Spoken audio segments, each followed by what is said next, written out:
10 fit দৈর্ঘ্য, বিরাট বড় খাল, 10 ফিট ডিপ, 3 কিলোমিটার গভীর খনন হবে, খাল খনন হবে, পরিখা খনন হবে 3 কিলোমিটার, 10 ফিট চওড়া, 10 ফিট ডিপ, বিরাট বড় খাল খনন করতেছিলেন। আপনারা জানেন সৌদি আরবের মাটি বাংলাদেশের মাটির মতো এত নরম মাটি পাবেন না। জায়গায় জায়গায় পাথর, মাটি খনন করতে হলেও অনেক বড় কষ্ট হয়। 3000 সাহাবী একাধারে খাল খনন করতেছিলেন। আল্লাহর নবী নিজেও খাল খনন করতেছিলেন। তো খাল খনন করতে করতে একটা মস্ত বড় পাথর পড়ে গেল। 10 ফিট চওড়া, 10 ফিট দৈর্ঘ্য, 10 ফিট গভীর, বিরাট বড় একটা পাথর পড়ে গেল। সাহাবীরা বলেন, ইয়া রাসূলুল্লাহ, এত বড় পাথর যদি খালের মধ্যে থাকে, নবীজি আমরা যুদ্ধ করতে পারবো না। তারা এই পাহাড়, এই পাথর বেয়ে বেয়ে তারা আমাদেরকে আক্রমণ করবে, আমরা বিপদগ্রস্ত হয়ে যাব। আল্লাহ নবী একটা হাতুড়ি নিয়ে পাথরের কাছে গেলেন, পাথরের মধ্যে একটা আঘাত করলেন। এক আঘাতে 3টা খণ্ড হলো। একসাথে বলবেন আল্লাহু আকবার। কয় আঘাত দিছে?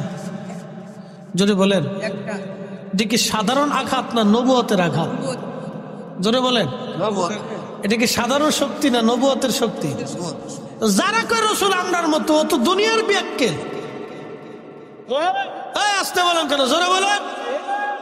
এর মতো গাধা পৃথিবীতে আর একটাও নাই, মার্কা ছাড়া গাধা। খুশি হলেও হবে, বেজার হলেও হবে। কারণ একটা কথা মনে রাখবেন, আল্লাহর নবীর ইজ্জতকে ছোট কইরা কেউ আল্লাহর ওলি হতে পারে নাই। শাহজালালও শাহজালাল হয় নাই। শাহজালাল হয়েছে নবীর গোলামি কইরা। বানিয়াচরণবাসী মনোযোগ দিবেন। বিরাট বড় পাথর, এই পাথরখানাতে নবীজি একটা ঘাত করলেন, 3 খণ্ডে বিভক্ত হলাম। পাথরের ভিতর থেকে আগুন বের হয়ে আসলো। আগুন কি বের হলো? আগুন বের হয়ে আসলো। নবীজি ডাক দিয়ে বললেন, সাহাবীরা রে, পারস্য সাম্রাজ্য আমাদের দখলে আসবে। কি সাম্রাজ্য?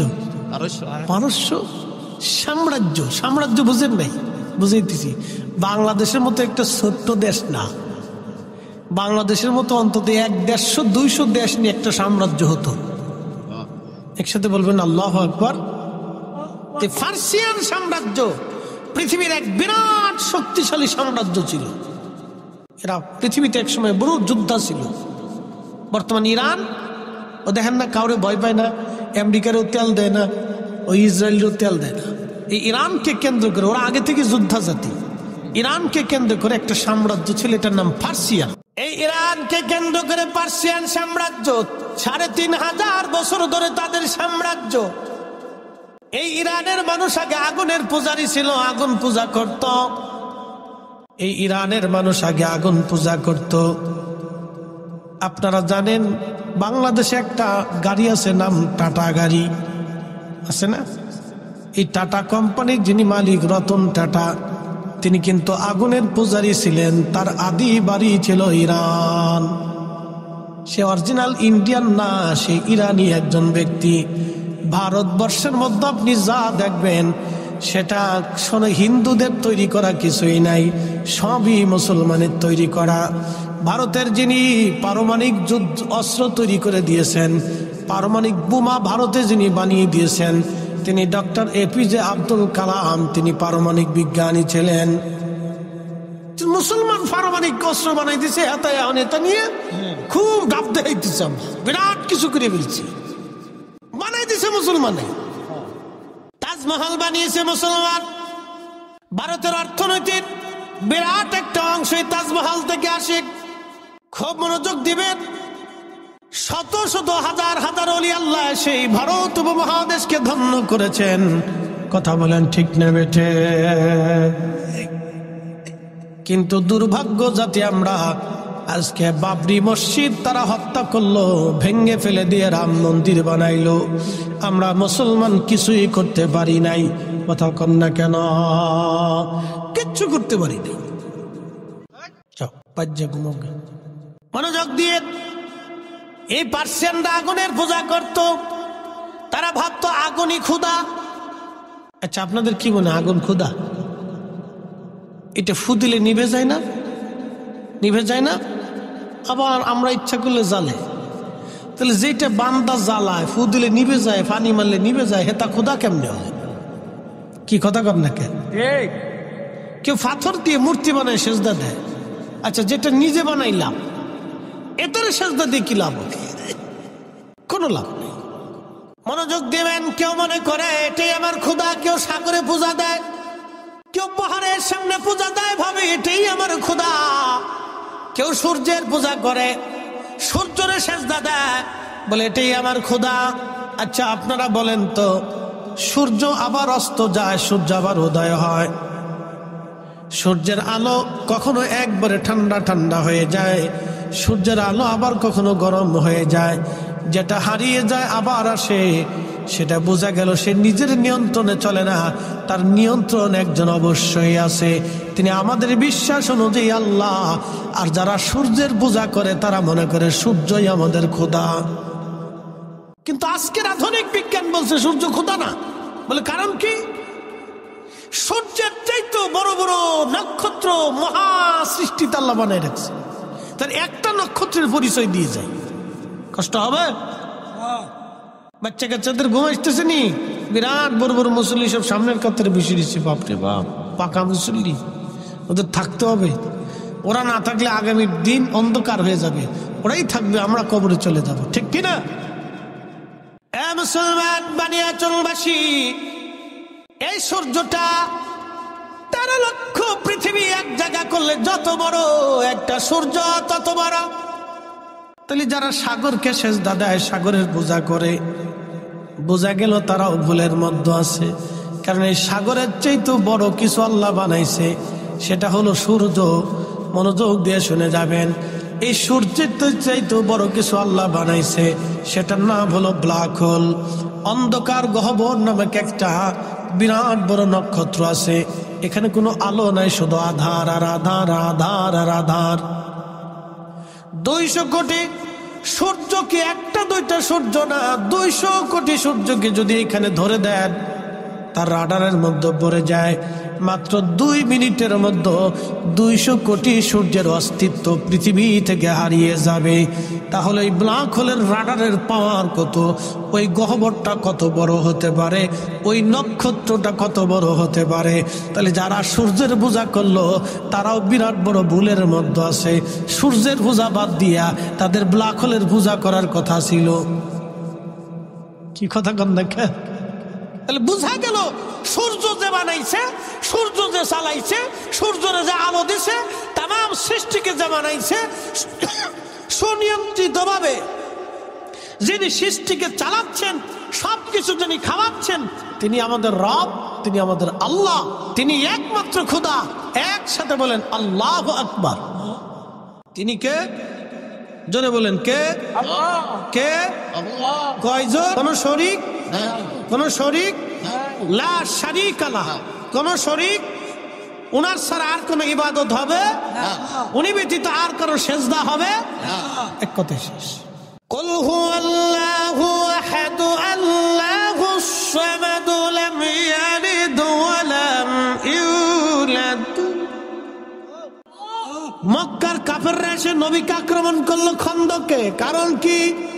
আল্লাহ রসুল বলেন আল্লাহ এক, কাফেররা বললো না আল্লাহ এক না। মক্কার ঘরের মধ্যে 360টা মূর্তি তারা বানাইলো, এক এক খোদার এক এক মূর্তি তারা বানাইলো।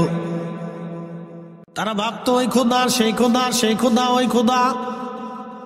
তাদের ধারণা অনুযায়ী বিদ্যার এক খোদা আছে, পানির এক খোদা আছে, বৃষ্টির আর এক খোদা আছে, মেঘের আর এক খোদা আছে, আসমানের এক খোদা আছে, জমিনের এক খোদা, আলোর এক খোদা, আধারের এক খোদা।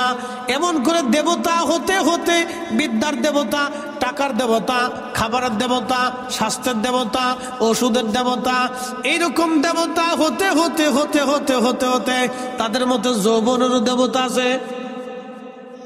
কি পাগল দেশে! যৌবনের দেবতা আছে। এরকম দেবতা হতে হতে হতে হতে একটা দুইটা দেবতা না, তাদের মতে 33 কোটি দেবতা হইছে। কত কোটি? জাদুতে যদি 33 কোটি দেবতা হইতো তাহলে পৃথিবীতে মানুষের মারামারি করার দরকার ছিল না, দেবতারে ফিটি করতে করতে শেষ। এই কথা কর না, জোরে বলে। বর্তমান পৃথিবীতে বিশ্ব 2 ভাগে বিভক্ত। আবার বলি, বর্তমান পৃথিবী বিশ্ব কয় ভাগে বিভক্ত? 2 ভাগে। এক ভাগ হচ্ছে রাশিয়া, আর একটা হচ্ছে আমেরিকান বেল্ট।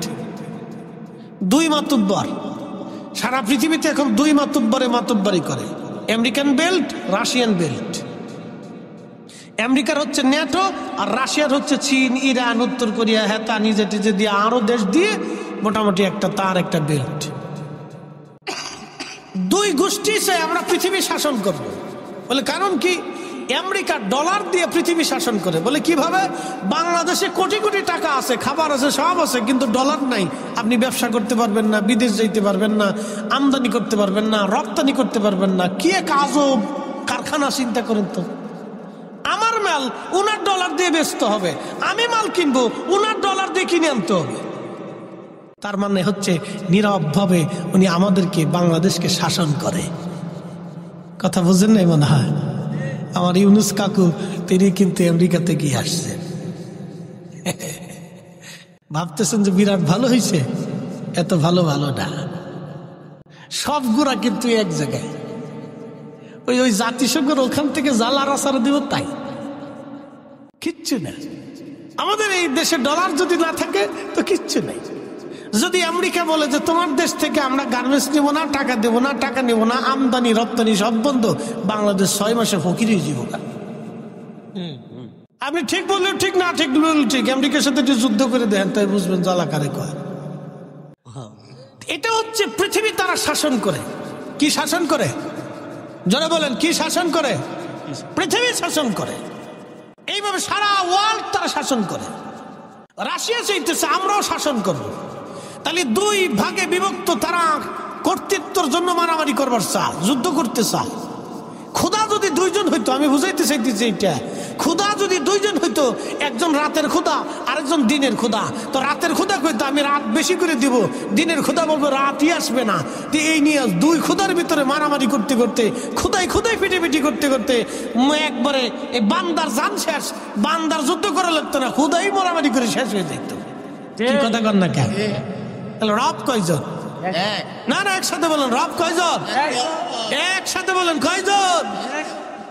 আল্লাহ ছাড়া আর কোন মালিক নাই, কোন খালিক নাই, কোন রব নাই। বিশ্বাস আছে? কথা বলেন, আছে? তুমি রহমান, তুমি মেহেরবান, অন্ধ গাহে না শুধু তোমারি গুণগান, বুঝেও বুঝে না তবু শান। তুমি রহমান, তুমি মেহেরবান। কখনো তোমাকে যদি ভুলি, হেদায়েতের আলো জেলে নিও কাছে তুলি, ঠাই দিও প্রিয়তম অগমহিয়ান। তুমি রহমান, তুমি মেহেরবান। আল্লাহ নবী পাথরে আঘাত করলেন, আগুন বের হয়ে আসলো। নবীজি বললেন, সাহাবীরা রে, পারস্য সাম্রাজ্য আমাদের দখলে আসবে। তখন কাফির এবং মুনাফিক যারা ছিল তারা বলল, হায় হায়, মুহাম্মদ পাগল হয়ে গেছে। দেখো, সে নিজে জান বাঁচানোর জন্য কেবলমাত্র পরীক্ষা খনন করতেছে, আর তারা নাকি পারস্য সাম্রাজ্য বিজয় করবে। কিন্তু সেই দিন সাহাবীরা বিনা বাক্যে, বিনা দলিলে আমার রসুলের কথা মেনে নিয়েছিলেন, বিশ্বাস করেছিলেন। হ্যাঁ, রসুল বলেছেন পার্সিয়ান সাম্রাজ্য বিজয় হবে, ঠিকই পার্সিয়ান সাম্রাজ্য বিজয় হবে। একবার জোরে বলা যাবে কি ইয়া রাসূলুল্লাহ? বানিয়াচুনবাসী মনোযোগ দিবেন। পাথরে একটা আঘাত করার কারণে 3টা টুকরা হলো। এরপরে নবীজি আর একটা আঘাত করলেন, বাকি খণ্ডগুলি 3টা করে খণ্ড হয়ে গেল। 3 খণ্ড 9 খণ্ড হলো, ওখান থেকে আগুন বের হয়ে আসলো। নবীজি বললেন, সাহাবীরা রে, রোম সাম্রাজ্য বিজয় হবে, রোম সাম্রাজ্য বিজয় হবে। আল্লাহর নবী এই কথা বলার পরে সাহাবীরা বিনা বাক্যে বিশ্বাস করে নিল, হ্যাঁ রসুল যেটা বলেছেন এটাই ঠিক। আল্লাহর নবীর একটা কথাও কখনো মিথ্যা হয় নাই, ভুলে পর্যবসিত হয় নাই। একবার জোরে বলা যাবে কি মারহাবা? আপনাদের কি মনে হয় রসুলের কথা 2-1টা মিথ্যা হবে না? ভুল টুল হবে? তিনি যা ভবিষ্যৎবাণী করেছেন তা হবে কিনা? জোরে বলেন হবে কিনা? কিয়ামতের আলামত 2 ধরনের। কয় ধরনের? একটা আলামতে সুগরা, আলামতে কুবরা। বসে যান, ভালো করে শুনে যান। আলামতে সুগরা হলো ছোট ছোট আলামত, আলামতে কুবরা হচ্ছে বড় বড় আলামত। বড় আলামত আসার আগে পৃথিবীতে ছোট ছোট আলামত আসবে। বড় আলামতের মধ্যে অন্যতম আলামত হলো ইমাম মাহাদি দুনিয়াতে আসবে। কিন্তু ইমাম মাহাদি দুনিয়াতে আসার আগে আলামতে সুগরা সংগঠিত হবে। তার একটা আলামতে সুগরা হলো উম্মত নামাজ মেরে ফেলবে। বলে হুজুর উম্মত কিভাবে নামাজ মারবে? সুদও খাবে নামাজও পড়বে, ঘুষও খাবে নামাজও পড়বে, অকাম কুকাম করবে নামাজও পড়বে। এই নামাজের 4 পয়সা মূল্য নাই। কথা কন না কেন? আমি আরেকটু ভালো করে বুঝাই, মনোযোগ দিন। আপনি মসজিদে যে নামাজে দাঁড়াইছেন কিন্তু ওযু নাই, নামাজ হবে? যদি মসজিদে যাওয়ার আগে শুয়োরের গোশত খাইয়ে, রুটি দিয়ে খাইয়ে, ফ্রাই ট্রাই করে খাইয়ে আপনি নামাজে দাঁড়ান, যদি মেসাক টেসাক করিয়া একবারে সেন্ট পেট বাইরে উজু টুজু করে গোসল টোসল করিয়া একবার সুন্দর করে ফাগরি ফুগরি বাইন্দে, জুব্বা জব্বি বাইন্দে, সৌদি আরবের মদিনার আতর মাখাইয়া, মক্কার আতর টাতর মাখাইয়া, সুন্দর একটা মক্কা মদিনার থেকে যায় নামাজ আছেন এটি বিছাইয়া সারা রাত্র নামাজ পড়ছেন, কিন্তু খাইয়েছেন শুয়োরের গোশত। একসাথে বলেন, জোরে বলেন, জোরে বলেন, হবে হবে? তো তা যদি না হয়, তো সুদের টাকার ঘুষের টাকা দিয়ে গরুর গোশত খেয়ে নামাজ পড়লে তা কেমনে হবে? কি কথা কন না কেন? জোরে বলেন। কোন সুযোগ আছে? কোন সুযোগ নাই। আল্লাহ পাক, জোরে বলেন আল্লাহ কি? না না, জোরে বলেন আল্লাহ কি? নবী কি? আল্লাহ কি? রসুল কি? তো আল্লাহ তার রসুল যদি পাক হয়, তো আল্লাহ পাক ছাড়া, তার রসুল পাক ছাড়া কবুল করে না। কি কথা কন না কেন? পাক হতে হবে। কষ্ট হলি হইগে কিছু করার নাই, বেজার হলেও হইগে কিছু করার নাই। বাবা, হক কথা তিতা লাগে। হক কথা কি লাগে? দেখেন না, রাজনীতিবিদরা খালি ক্ষমতায় যাওয়ার লাগে সবাই কিন্তু পাগল। আসতে কোন কে? জোরে বলেন। সবাই ক্ষমতার লেগে পাগল। কারণ কি জানেন? ক্ষমতায় গেলে রাতারাতি ধনী হওয়া যায়। এটা কিন্তু একদম মিছে কথা না। সব খালি এর লেগে পাগল হয়ে যায়। আমরা তো পাগল হই না। জীবনে দেখছেন আমি কইছি আমি এমপি হবো, মন্ত্রী হবো, মিনিস্টার হবো, প্রধানমন্ত্রী হবো, হইছি নি? না, আমরা তো পাগল হই না। তার একবার পাগল হই কে রে? তো বুঝে যান। প্রিয় উপস্থিতি, ভালো করে বুঝে যাবেন, দুনিয়াতে সবাই ক্ষমতার জন্য পাগল। যারা ক্ষমতা নিতে যায় সব দলই ক্ষমতার জন্য পাগল। কারণ কি? ক্ষমতার জন্য এত পাগল কেন হয়? নিশ্চয় কোনো স্বার্থ আছে, সেই জন্যই তারা ক্ষমতার জন্য পাগল হয়। কিন্তু আপনারা যারা এখানে বসে আছেন, আপনারা বুঝি টেন্ডার মেন্ডারও কিছু পাবেন। তাহলে কেন বসে গেলেন? আপনাদের উদ্দেশ্য আল্লাহ এবং তার রসুলকে খুশি করা। কথা বলেন ঠিক কিনা? একই মানুষ, একই চামড়া, একই চোখ, একই কাঠ, একই দেহ, একই খাবার, একই ভাত। আপনিও যে ভাত খান, প্রধানমন্ত্রীরাও সে ভাত খায়, কোটিপতিরাও সেই ভাত খায়। আপনি যেই বেগুন খান তিনি একই বেগুন খায়। আপনি যেই মাছ খান তিনি তার চাইতে বেশি ভালোটা খায় না। আপনি খান টাটকা, আরে খায় ফ্রিজেরটা।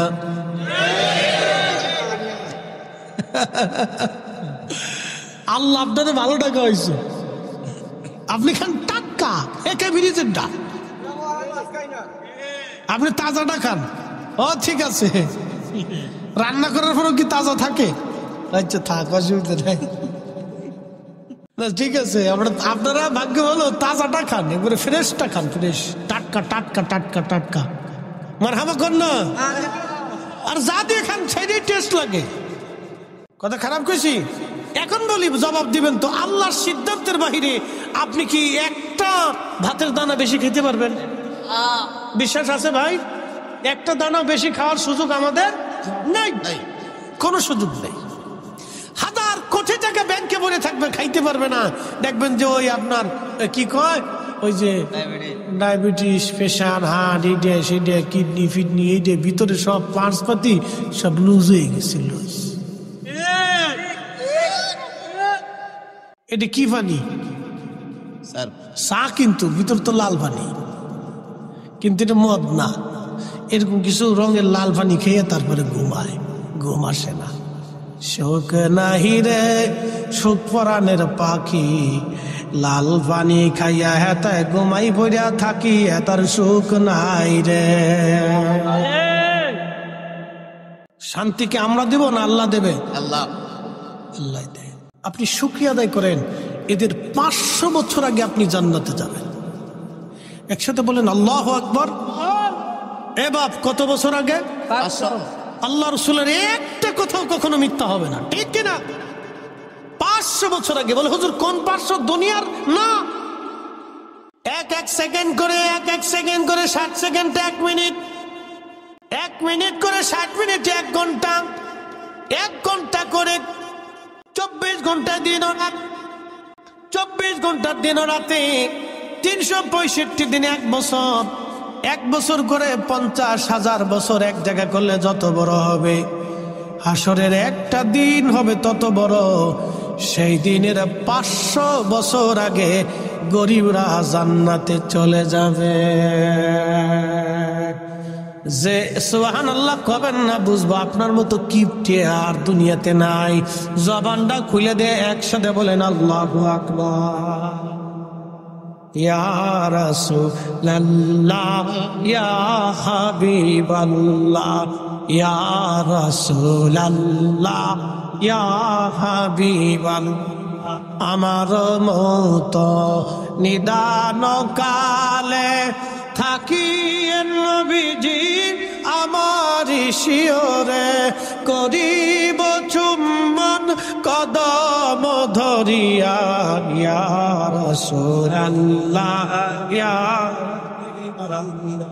ইয়া রাসূলুল্লাহ।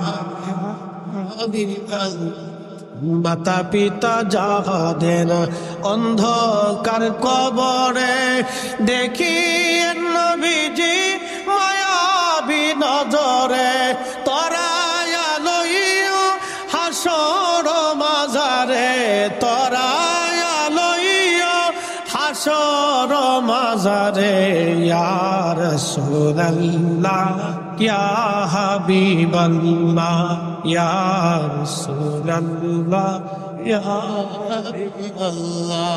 আল্লাহুম্মা সাল্লি আলা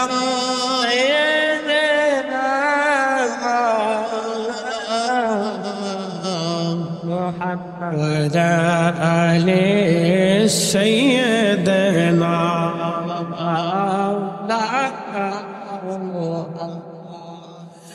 বানিয়াচুংবাসী মনোযোগ দিবেন, রোম সাম্রাজ্য বিজয় হবে। সাহাবীরা সেই দিন বিনা বাক্যে বিশ্বাস করে নিল নবী ঠিক। পাহাড়ের মতো দিল শক্ত করে আমার রসুলের ডানে বামে থেকে তারা যুদ্ধ করলো সেই দিন। বলে হ্যাঁ রসুল ঠিক। ঠিক 30 বছর পরে, কত বছর? 30 বছর পরে সাহাবীরা, এ নবীর উম্মতেরা রোম সাম্রাজ্য দখল করলো, পার্সিয়ান সাম্রাজ্য দখল করলো। তারও 400 বছর পরে এসে পুরাপুরি রোম সাম্রাজ্য দখল করে নিল উসমানীয়রা।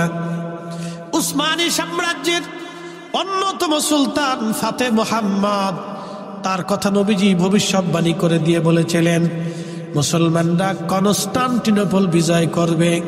আল্লাহ নবীর একটা কথা কখনো মিথ্যা হয় নাই। কনস্টান্টিনোপল বর্তমান তুরস্কের ইস্তাম্বুলে কনস্টান্টিনোপল একটা শহর, সমুদ্রের পাড়ে। খুব মজবুত দুর্গ ছিল।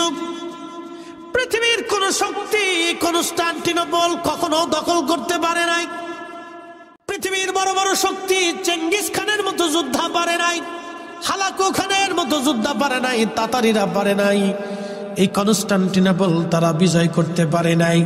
এটা কঠিন দুর্গ ছিল, রোমান রাজ্যের বিরাট বড় কঠিন দুর্গ ছিল এটা। রোমান এই দুর্গ নিয়ে গর্ব করত, কোনদিন আমাদের দুর্গ কেউ দখল করতে পারবে না। কিন্তু আল্লাহর নবী 1450 বছর আগে বলে গেলেন, এই কনস্টান্টিনোপল মুসলমানরা বিজয় করবে।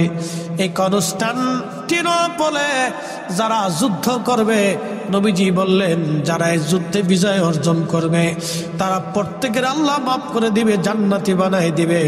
আমি সেই বিজয় বীরকে কতই না উত্তম সুরতে দেখতেছি। সুলতান ফাতে মুহাম্মদের কথা নবীজি ভবিষ্যৎবাণী করে গিয়েছিলেন। আমি তাকে দেখতেছি কতই না উত্তম চেহারার অধিকারী, আর তার সৈন্যরা কতই না উত্তম জিহাদ অনুপ্রাণিত। একবার জোরে বলা যাবে আল্লাহু আকবার। নবীজি বললেন 600 বছর আগে কনস্টান্টিনোপল বিজয় হলো। 600 বছর পরে, একসাথে বলবেন আল্লাহু আকবার। কত বছর আগে বলেছিলেন? 600 বছর আগে বিজয় হলো। 600 বছর পরে রাসূলের কথা কি মিথ্যা হবে? না। হবে? হবে না, একটা হবে না। সাহাবে کرام সেই দিন পাহাড়ের মতো দাঁড়িয়ে থেকে বিশ্বাস করেছিল। আমাদেরকে বিশ্বাস হইবে রাখতে হবে।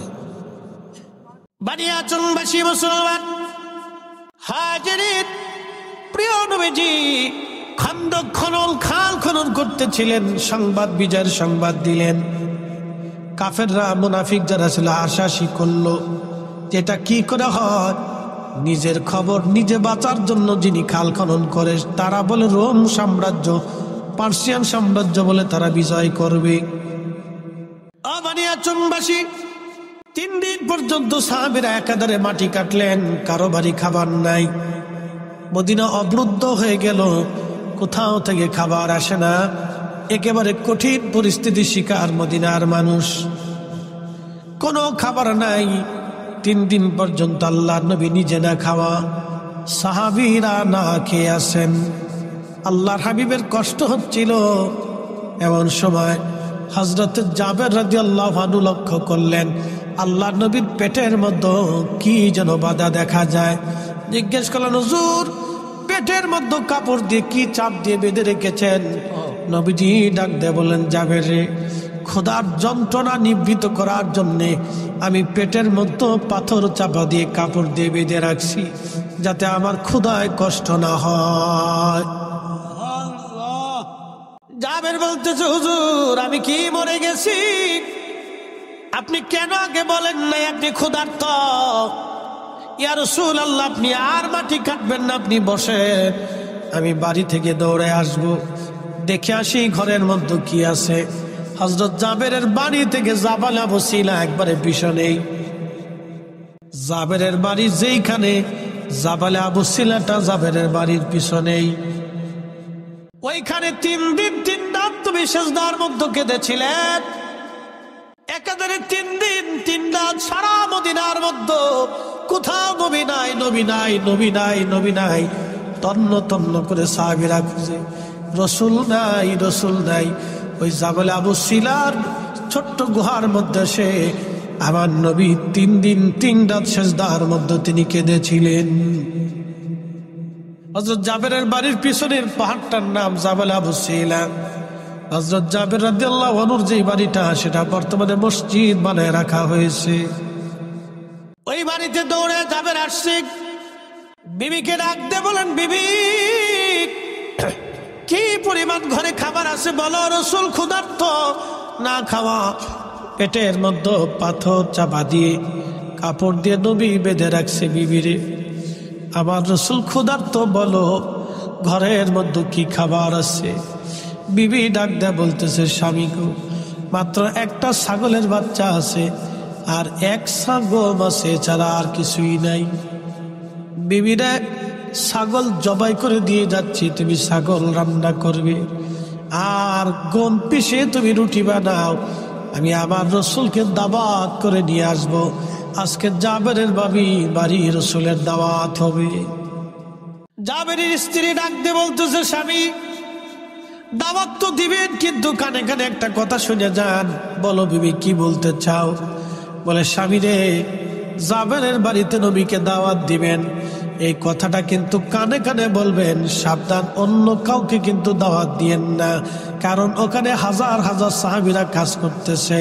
আমি জানি সবাই ক্ষুধার্ত, সবাই যদি জানে জাবেরের বাড়ি দাওয়াত হয়, এত মানুষের মেহমানদারি কিন্তু আমি করতে পারবো না। আপনি রসুলকে কানে কানে বলে আসবেন। জাবের বলেন, ঠিক আছে, আমি যাবো, আবার আসবো। ওখান থেকে দৌড়ে আবার আল্লাহর হাবিবের খেদমতে এসে কানে কানে বলতেছে, হুজুর আমার বাড়ি আপনার দাওয়াত। নবীজি বলেন, জাবের কি খাবার আছে বলো।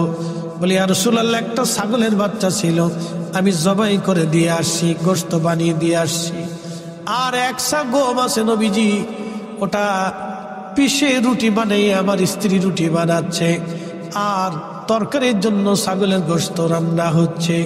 নবীজি বললেন, জাবের ঠিক আছে, তোমার দাওয়াত কবুল। এমন সময় আল্লাহর নবী ডাক দিলেন, সাহাবীরা তোমরাও আসো, আজকে জাবেরের বাড়ি আমাদের দাওয়াত। একসাথে বলেন আল্লাহু আকবার। কয় হাজার সাহাবী? 3000। জোরে বলেন, কয় হাজার? কোন বর্ণনা আসছে 1000, 2000, 3000, যাই হোক, কিন্তু সাহাবী ছিল 3000। ছাগল কয়টা? একটা। গম কয় মণ? 1 সা। আল্লাহ নবী জাবের দৌড়াই চলে গেল। নবীজি বললেন, জাবের তুমি যাও, তোমার স্ত্রীকে যা বলবা উনুন থেকে, চুলা থেকে যেন খাবার না নামায়, আমি আসবো তারপরে যেন নামায়। উনুন চুলা থেকে যেন কোনো খাবার না নামায়, ওইখানে রাখতে বলো, আমি আসবো তারপরে। জাবের দৌড়ায় গেলেন বাড়ি, স্ত্রীকে বলেন, বিবিরে উনুন থেকে, চুলা থেকে তুমি খাবার নামাইবা না, আমার রসুল আসতেছে। আল্লাহ নবীর পিছে পিছে একজন না, দুইজন না, 3000 সাহাবী সবাই পিছে পিছে রওনা দিয়ে চলে গেলেন। হযরত জাবেরের বাড়ি হাজার হাজার মানুষ। একসাথে বলবেন আল্লাহু আকবার। আজকে তাবারক কয় দেখছি? তাবারক দেখছি কয়টা? 60 না?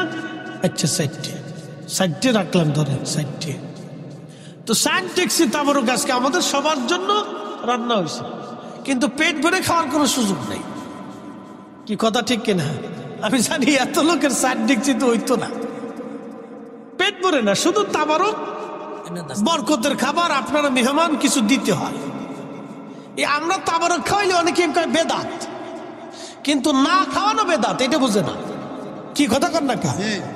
খাওয়াইলে সুন্নত, না খাওয়াইলে বেদাত। কি কথা খারাপ গেছি? রাসূলের কথা মিথ্যা হবে। আল্লাহর নবীকে জিজ্ঞেস করা হলো, ইয়া রাসূলুল্লাহ, ইসলামের মধ্যে উত্তম কাজ কি? নবীজি জবাব দিলেন, তুতঈমুত তুআম, মানুষকে খাদ্য খাওয়ানো ইসলামের ভিতরে উত্তম কাজ। মানুষকে খাওয়ানো যদি উত্তম হয়, তাহলে না খাওয়ানোটা হলো অনুত্তম। অতএব আমরা সুন্নিরা উত্তমটাই করি, মাহফিল দিয়ে দাওয়াত করতেছি।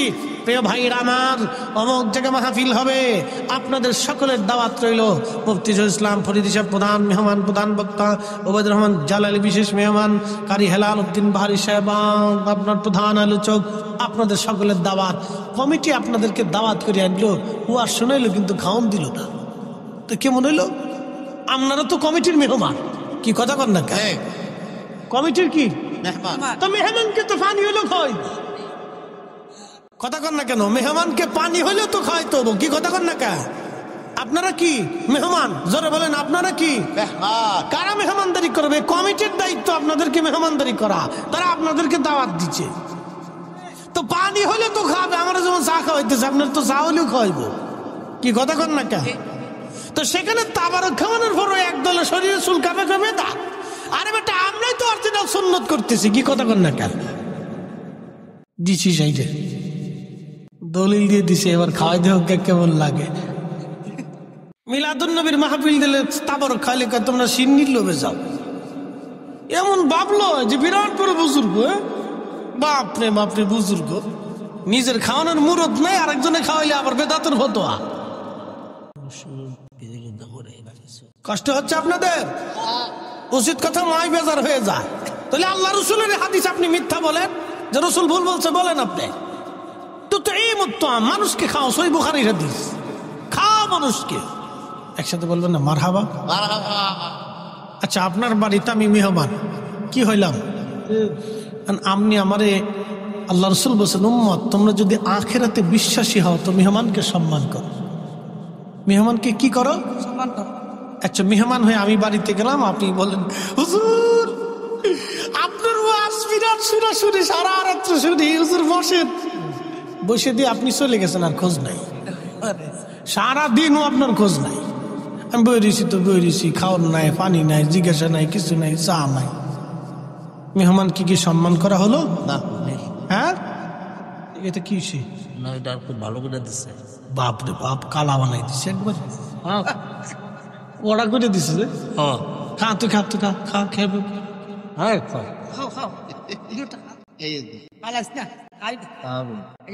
খাইস নে, খাইস নে, খাইস নে, বিপদ আছে, খাইস নে, বিপদ আছে, খাইস নে, খাইস নে, খাইস নে। সহজ সরল মানুষ কোন দিকে যাইব, তাল পাইতেছে না, তাল পাইতেছে না।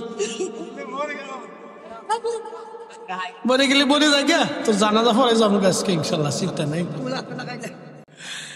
একসাথে বলি না আল্লাহু আকবার, নারে তাকবীর, নারে রিসালাত।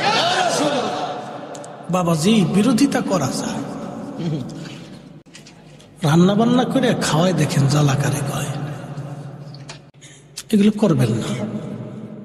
মানুষকে আল্লাহর দিকে আমাদের কাজ হচ্ছে উদ্বুদ্ধ করা, ঠিক কিনা? কাজের দিকে, কি কাজের দিকে? নেক কাজের দিকে উদ্বুদ্ধ করা, বিরোধিতা করা।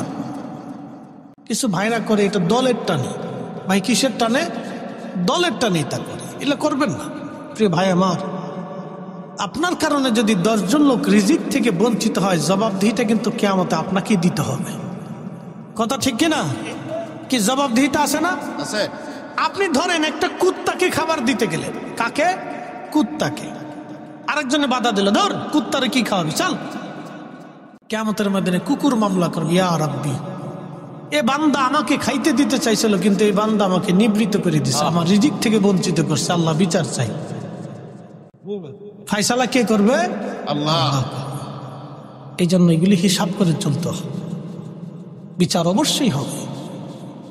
প্রিয় ভাই আমার, আল্লাহর নবী সমস্ত সাহাবী নিয়ে যখন জাবেরের বাড়ি গেলেন, হযরত জাবের রাদিয়াল্লাহু আনহু বাড়ি যাওয়ার পরে জাবেরের স্ত্রী দেখা স্বামীরে ডাক দেখায়, তাড়াতাড়ি এদিকে আসেন, আপনি করছেন কি? বলে কি করলাম রে বিবি?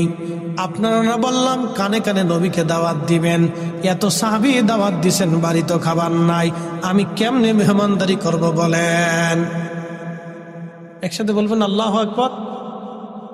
তারা মেহমানকে খাওয়ানোর জন্য কেমন উদ্যোগগ্রীব ছিল, আর আমরা খালি বেদাতের ফতোয়া মারতেছি না, খালি ফতোয়া মারতে পারি আর কি।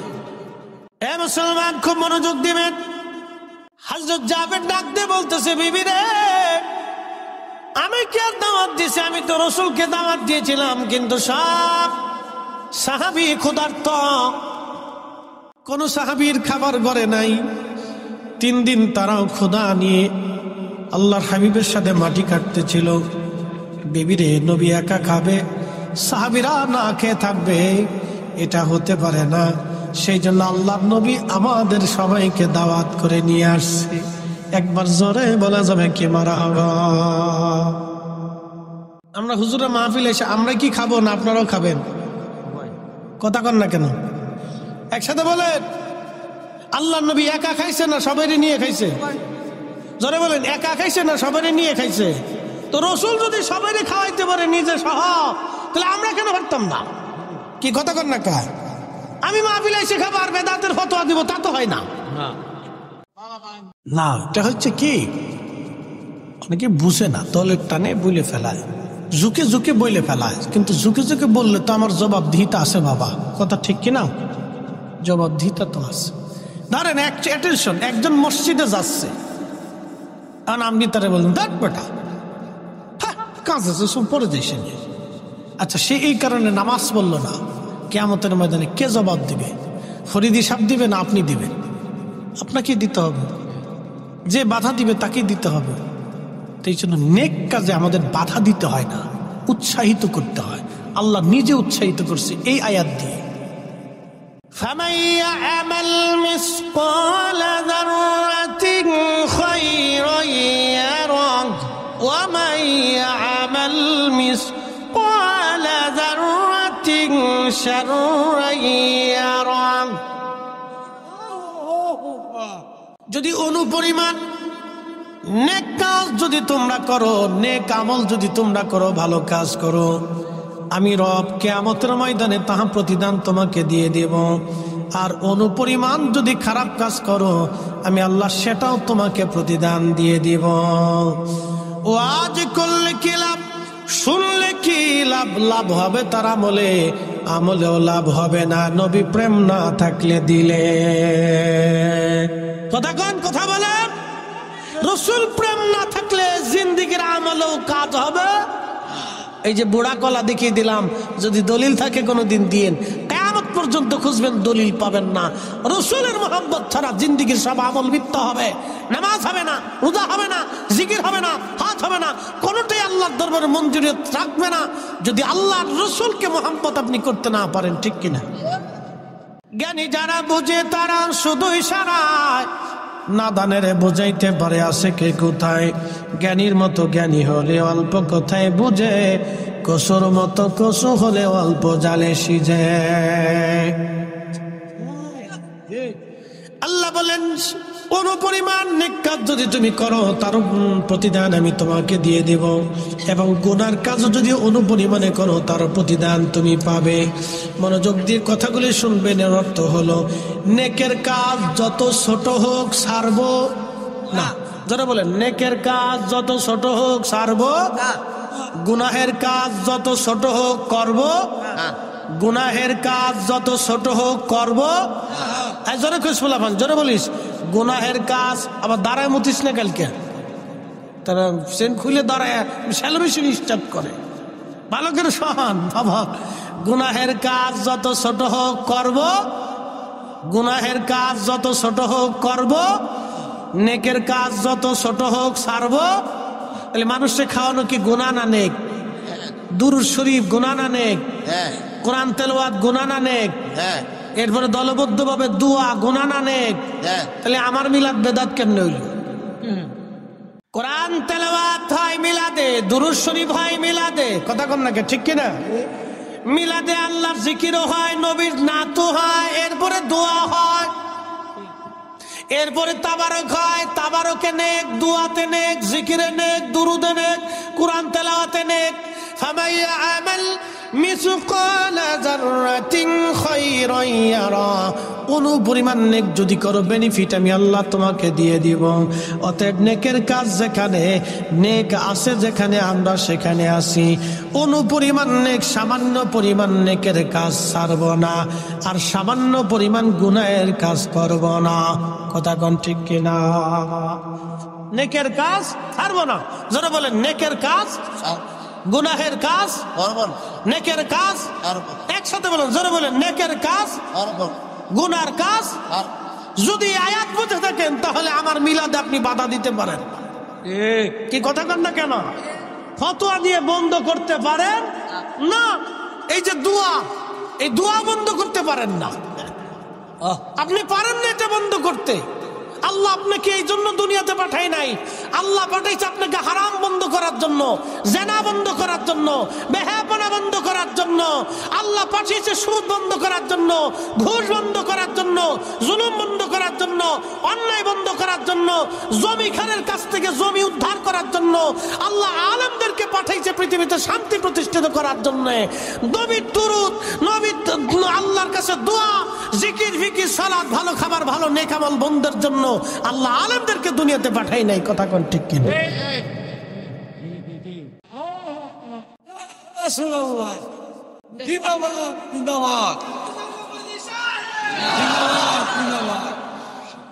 বুঝতে কি আর কোনো অসুবিধা আছে?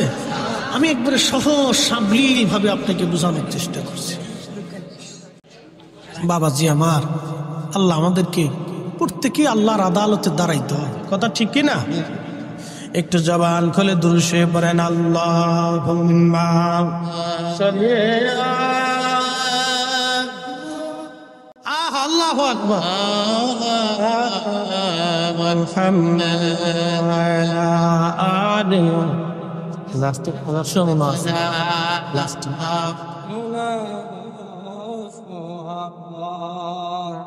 বন্ধু আমার মনোযোগ দিবেন। বানিয়ে চরবাসী আল্লাহ নবী বললেন, জাবেরের স্ত্রী বলতেছে, জাবের বলতেছে, বিবি রে আমি তো দাওয়াত দিইনি, আমি কানে কানে কইছি আল্লাহ নবী। এই কথা না, ও তারাস না, তারাস হয়েছে, তারাস হয়তো অনেক সিনেন। আচ্ছা হইলো তারাসই কইলাম, গ্রামের নাম কইলে বোঝা গেল গ্রাম প্রেমিক। কি প্রেমিক? গ্রাম প্রেমিক, কথা নাই। তারাসই মুসলমান, তারাসই, এটা তারাসই নাম কি? তা এর অর্থ কি? গ্রামের নাম। আচ্ছা আমি কই শোনেন, আমি গেছি ভারতের এক জায়গা, এই কুচবিহার মাহফিল করতে। এলাকার নাম হচ্ছে গাদুহুতা। এলাকার নাম কি? গাদুহুতা। নারায়ণগঞ্জে আছে পাগলা, এরপরে আছে ২৫০০। কি নামের নাম? আমাকে ফরিদপুরে আছে বাঙ্গা, জোড়া লাগে নাই। নাম আছে মধুখালী, কিন্তু মধু নাই। আছে বোয়ালমারি, কিন্তু বোয়াল নাই। ও তো কোয়ালিটির নাম। বানিয়াসুম, কে নাম দিছে জানি না, বানিয়াসুম। এটা কি নাম? অর্থ কি, কিসের? কিচ্ছু বুঝলাম না। বানিয়াচং বা বানিয়াচং, যাই কন আর কি, কোন অর্থ খুঁজে পাই না। এটা কি সংস্কৃতি ভাষা, না বাংলা ভাষা, না হিন্দি ভাষা, না উর্দু ভাষা, তাও কইতে পারি না। নাম হয়েছে আর কি। যাই হোক, বানিয়াচং। এরপরে আমাদের ফরিদপুরে একটা গ্রামের নাম আছে ১০,০০০, আর একটা গ্রামের নাম আছে গোড়াদহ। ১০,০০০ গোড়াদহ থেকে একজনের বউ ফালাইয়া ১০,০০০ গেছে। বেটায় ফরিদপুর যে মামলাদের সাল লেখেন, গোড়াদা থেকে বউ ফালাইছে ১০,০০০। দারোগা সাহেব বুঝছে কস না বুঝছে কস, স্যার বুঝছি তো করতেছি। গোড়াদা থেকে বউ ফালাইছে ১০,০০০। বুঝছে কস না বুঝছে কস, সারা বউ তো আমারটা গেছে, আপনার তো গেছে না। লেখেন গোড়াদা থেকে বউ ফালাইছে। এক গ্রাম থেকে ১০,০০০ বউ চলে গেল, কেউ দেখে নাই। স্যার গ্রামের নাম ১০,০০০, তা তো কমিছে গ্রাম ১০,০০০। তারা সেই মাসে মনোযোগ দিবেন। হাজিরিন, আল্লাহ নবীর সাহাবী জাবেরের স্ত্রী বলতেছে, স্বামী রাসূল যেহেতু দাওয়াত দিয়েছে, তাহলে আমার আর কোনো চিন্তার কারণ নাই, কারণ আল্লাহ নবী নিজে হাতে পেরে খাওয়াবে, আমি আর চিন্তা করতেছি না। একবার জোরে বলা যাবে কি মারহাবা। সাহাবীদের ইয়াকিন দেখছেন রাসূলের প্রতি, বিশ্বাস দেখেন। আরে জীবনের সব কিছু দিয়ে তারা সাহাবীরা নবীকে বিশ্বাস করত, কথা ঠিক কিনা? আমার চিন্তা নেই। আল্লাহ নবী বললেন, জাবের তোমার স্ত্রীকে ভিতরে যেতে বলো। ভিতরে চলে গেল। উনুন থেকে হযরত জাবের নবী বললেন, খাবারগুলি নামাও, কাপড় দিয়ে ঢেকে দাও। তরকারির পাত্র নামায়া কাপড় দিয়ে ঢাকা হলো, রুটির পাত্র নামায়া কাপড় দিয়ে ঢাকা হলো। আল্লাহ নবী বললেন, জাবের রে, সব সাহাবীদেরকে কাতার করে বসতে বলো। সব সাহাবী কাতার করে বসে গেলেন। ৩,০০০ সাহাবী কাতার করে বসা।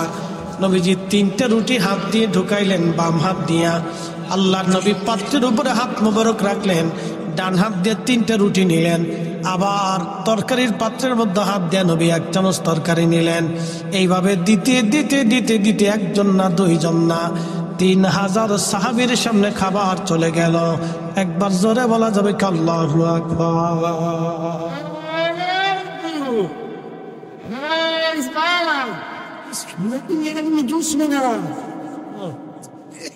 রুটি গেল কয় হাজার? রুটি ৩,০০০ গেছে, মানুষই ৩,০০০। ৩টে করে রুটি গেলে কয় হাজার হয় রে? হ্যাঁ মুসল্লি ফাঁকা, হিসাব দিয়ে বালা খরচ, অঙ্কে ফাঁকা। রুটি গেছে 9,000, একসাথে বলবেন আল্লাহু আকবার। গম কয় মণ? এক সা, 3.5 বরাবর। 3.5 বুঝেন নাই? তাহলে কয় সমান এবার চিন্তা করেন। 1 সা মানে 3.5 বরাবর, তাহলে কয় সমান এবার হিসাব করেন। মানুষ 3,000, একসাথে কোন আল্লাহু আকবার। রুটি গেল কয় হাজার, বাকি রুটি কোথা থেকে আসলো? যার হাতের নিচে এত বরকত তিনি নিজে ক্ষুধার্ত। তাই বলে কি আপনি বলবেন রাসূল ক্ষুধার্ত ছিল, নবী অভাবী ছিল, দরিদ্র ছিল, মিসকিন ছিল? নবীকে যেমন মিসকিন বলা যায় না, কারণ নবী দু জাহানের সর্দার, বাদশাহের বাদশা, সুলতানের সুলতান, তিনি ধনীর ধনী, দু জাহানের ধনী, সাইয়্যিদুল কাউনাইন ওয়াস সাকালাইন। ঠিক কিনা? আমার আপনার মতো বাজারে গেছে বিদায় আমার মতো ভাবা যাবে না, আমার মতো খাইছে বিদায় নবীকে আমার মতো খাদক মনে করা যাবে না। আল্লাহ নবীর স্ত্রী আমাদের মা ছিলেন 11 জন। আপনার যদি সামর্থ্য হয় তো 11টা বিয়ে করে দেখেন। যদি বুড়িগঙ্গার পানির মধ্যে না চুবাইছে, আমি ফরিদি জীবনে আর ওয়াজ করব না। আমার মসজিদ বুড়িগঙ্গার পারে, তো হাসনাবাদ হাউজিং এ জমা পড়ে 4-5 হাজার মুসল্লি হয়। আমি একদিন বললাম যে আপনারা তো খালি বলেন রসুল আমরার মতো, তার নিয়ে 90% তা বুঝছেন। তা বললাম যে এই গাইডের শুনি 90%, বুঝছিল? তো এই আমি বললাম যে আপনারা তো বলেন রসুল আপনাদের মতো, তা আপনাদেরকে বললাম তাহলে 11টা বিয়ে করে। যদি 6 মাসের মতো না সুবাইছে তাহলে আপনাদের এখানে আর খতিবগিরি করবো না, ওই বুড়িগঙ্গার মধ্যে সুবাইবো। রহমতের পানি, একবার গোসল করলে আর সগিরা টগিরা কিছু তাহে না, ওরে পানির পানি, খালি ফেসা আবার গু আর মুতের ভিতরে। হ্যাঁ, শীতের দিন যে কি পরিমাণে ঘিরান আসে, বাপরে মা, 1 কিলোমিটার পর্যন্ত বাতাসে ঘিরান চলে যায় এই পানির পানি। ঢাকা শহরে 1 কোটি মানুষের সকালবেলা বাথরুম এটির ভিতরে ঢুকে। কত কোটি? 1 কোটি মানুষের বাথরুম সব ওই নদীর ভিতরে চলে যায়, শো করে খালি নামতে দেয়। পেশাব এটা সেটা কত ফসা গান্দা, বাপরে বাপ। এটার ভিতরে যদি একবার শুবানো যায় গুনাহ মাফ। বললাম 11টা স্ত্রী কবুল করে দেখেন, যদি বউরা মিলে বুড়িগঙ্গার মতো না শুবাইছে তো আমার নাম চেঞ্জ করে দেব, আর জীবন আপনাদের নামাজ পড়াইতাম না। আমাদের নুরুল ইসলাম ফারুকী সাহেব শহীদ হয়েছেন, আল্লাহ তার জান্নাতের আলা মাকাম দান করুন। একদিন তিনি ওয়াজে শুনতেছি, ইনি বলতেছেন উনি যখন সৌদি আরব চাকরি করে তখন এক বাঙালি আর এক আরাবিয়ান দুইজনে মারামারি করতেছে। তো বাঙালিদের তো একটা স্বভাব আসে, হাতে কুলাইতে না পারলে কিছু না পাইলে ফার জুতাটা খুলে, কিছু না পাইল। বাঙালি কিন্তু খালি হাতে মারামারি করতে পারে না, বাঙালিদের একটা বদ অভ্যাস আছে, বলে চলে কম, তো আরাবিয়ানরা খুব শক্তিশালী, বিরাট শক্তিশালী না, এর গুতাই মতে কিলিয়ে পারে না। কিছু না হইয়া সৌদি আরব যেহেন সে লাঠি সুটি পাবেন না, জুতাটা খুলে নিয়ে জুতা দিয়ে ফিটে দিচ্ছে। কারণ জুতা যেখান যখন ফিটে তখন সৌদিয়ান দাঁড়ায় গেলে হাসে। ফারুকী সাহেব বলতেছে আমি দৌড়ে গেছি, যে সারাসারি করে বললাম কি রে তোরে জুতা দিয়ে ফিটাচ্ছে, তা তুই খালি হাসতেছিস কারণ কি? তো আরাবিয়ান কয় বাঙালি রে, কেউ তো কাপুরুষ। বলে কারণ কি? দেহস না জুতা দিয়ে ফিটাইতেছে। জুতা দিয়ে ফিটাইলে কাপুরুষ কেমনি হয়? কয় শোন, আমার অনেকগুলি বউ আছে, মাঝে মাঝে বউরা আমার জুতা দিয়ে ফিটায়। তো তো মহিলা এর লেগে জুতা দিয়ে ফিটায়। সৌদিয়ান ভাবছে যে বেডি, হে তোর বউরা হেরে জুতা দিয়ে ফিটায়, এর লেগে করতেছে তো বেডি, এর লেগেও আমার জুতা দিয়ে ফিটাইতেছে। তাহলে বুঝেন সৌদিয়ান না 8টা 10টা 12টা 20টা বিয়ে করে সুখে দেয়, মাঝে মধ্যে হেরাও ফিটে নি খা, কিন্তু কয় না। কি কথা কর না কে কয় না, ফিটে ফিটে খেয়ে চুপ সপ্তাহে। মনোযোগ দিয়ে শুনে যাবেন। রুটি চলে গেল 9,000, সাহাবী রাসূল 3,000, ছোট্ট একটা ছাগলের বাচ্চার গোশত সবাই খাওয়া শেষ। নবী বললেন, জাবের রে, খোঁজ নিয়ে দেখো মদিনাতে অনেক মানুষ তো না খাওয়া আছে, কারা ক্ষুধার্ত আছে দাওয়াত দাও, আমি নবী আজকে সবাইকে সমানভাবে খাওয়াবো। জাবের ঘোড়ার পিঠে চড়ে দৌড় দিয়ে বলতেছে, কে আছো ক্ষুধার্ত, তাড়াতাড়ি আসো, দেরি করা যাবে না। কোন কোন বর্ণনা যাচ্ছে আরো মানুষ আসলো 15,000। জোরে বাড়ি যায় কেন আল্লাহু আকবার। এই 15,000 খাবার দেওয়া হলো 3টে করে রুটি, তাহলে কত হাজার? জোরে বলেন। রুটি গেল 45, আগে গেল 9, তাহলে কত হলো? কি হিসাবকারী না এখন ঠকে গেলে দিই পারল না। রুটি গেল 54, গম কয় সমান? 350। জোরে বলেন কয় সের? রুটি গেল কয় হাজার? 54,000। গোশতের চামচ গেল 54,000, গোশতের চামচ চলে গেল। ইনি রাহমাতুল লিল আলামিন, ইনি সাইয়্যিদুল কাউনাইন ওয়াস সাকালাইন। একবার জোরে বলা যাবে কি? তিনি রাহমাতুল আয়ায়ে সাগর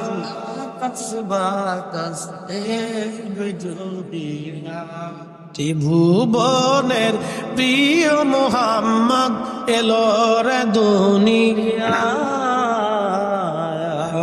রে সাগর আকাশ বাতাস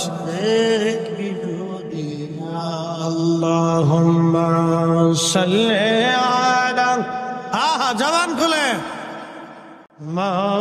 মুহাম্মাদ আলা আলে সাইয়্যিদিনা। সভাপতি সবার মাদ্রাসা আছে, সুন্নি মাদ্রাসা, বলার জন্য বলছি। বন্ধুগণ আমার, তিনি রাহমাতুল লিল আলামিন, তিনি হাবিবুল্লাহ। ওনার রাজ এত বড় শাহী দরবার, সিংহাসনবিহীন একটা দরবার, কোটি কোটি আশিক রাসূল ওই দরবারে যে চোখের পানি সেরে সেরে সাফায়াত কামনা করে আসি। আর রাসূলুল্লাহ, কঠিন হাসরের দিন ভুলে যাবেন না আপনি আমাকে। আহা, জান্নাতুল বাকিতে রিয়াজুল জান্নাত আমি দেখেছি। হাজিরা ওইখানে যখন যায়, প্রিয় নবীজির মিম্বর একেবারে সামনেই থাকে। হাজিরা চোখের পানি ফেলে ফেলে কাঁদতে থাকে। এই জান্নাতের বাগানে রাসূল নামাজ পড়েছে, স্থির থাকতে পারে না কোনো আশিক হাজি। আহা, ওইখানে ইমাম মালিক 80টা বছর তিনি কাটিয়েছিলেন, কোনদিন জুতা পরেন নাই, কোনদিন থুতু ফেলেন নাই, পায়খানা পেশাব পর্যন্ত তিনি করেন নাই। ইমাম আজম আবু হানিফা একাধারে 7 দিন ছিলেন। 7 দিনের জন্য, একটা বারের জন্য 7 দিন তিনি পেশাব পায়খানা করেন নাই। বিদায় লগ্নে বলেন, ইমাম মালিক রে, আজকে 7 দিন হলো মদিনার ভিতরে আমি পেশাব পায়খানা করি না। বলে, হুজুর কি খান আপনি? ইমাম আজম বললেন, আমি 7 দিনে মাত্র 7টা খেজুর খেয়ে বেঁচে আছি। তাহলে পানি কি করে খান? বলে, হাতের মধ্যে পানির আর্দ্রতা নিয়ে চেটে চেটে কোন রকম তৃষ্ণা নিবারণ করে আসি। পেশাবে ধরলে বলো কোথায় পেশাব করব?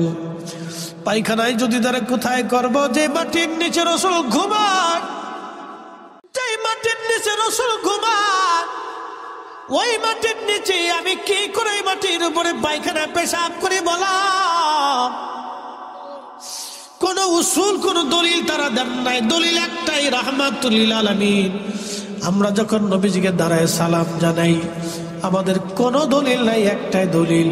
এত বড় ইজ্জতওয়ালা নবীকে সালাম যদি দিতে হয়, তাহলে ইজ্জতের সাথেই দিতে হবে।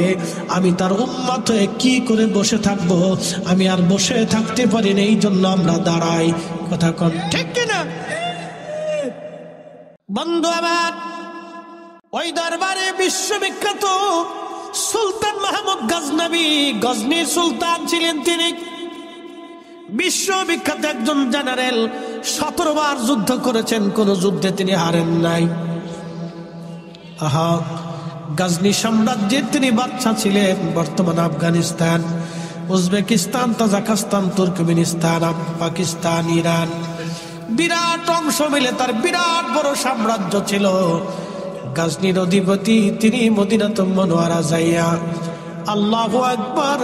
শাহী পোশাক খুলে ফেলে দিয়ে সাধারণ পোশাক পরে তিনি পানির লোটা মাথায় নিয়ে ঘুরে ঘুরে ঘুরে ঘুরে মদিনার মুসাফির, মদিনার হাজীদেরকে পানি খাওয়ায়।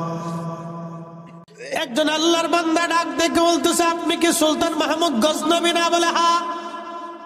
এত বড় গজনীর বাদশাহ হয়ে সাধারণ পোশাক পরে কেন আপনি পানি খাবার?